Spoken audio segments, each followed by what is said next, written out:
Si llancéssim a l'aire la pregunta què es veu quan es mira la frontera des del sud, en efecte podríem dir que en molts casos la resposta és concertina, filferro de ganivetes. La concertina apareix perquè durant una situació considerada d'emergència es demana a l'exèrcit que asseguri un perímetre.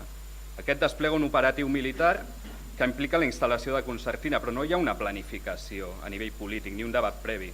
Es tracta d'una actuació d'emergència. Però què succeeix un cop aquesta emergència s'acaba? Que la justificació se'n va, però la concertina es queda.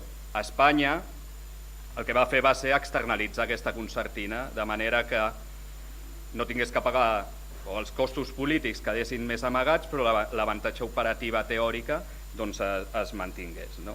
Quin és el context en què s'inventa el filferro espinós i per què? Doncs bé, el context d'invenció, que és significatiu, és el procés de colonització de les grans planes nord-americanes.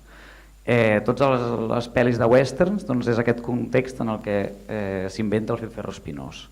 I el clímax, evidentment, doncs, són les arquitectures aquestes de filferro espinós, que són els camps de concentració i d'extermini nazis, i el gulag soviètic, que també estava fet amb filferro espinós. Què connecta les vaques de les grans planes del segle XIX nord-americanes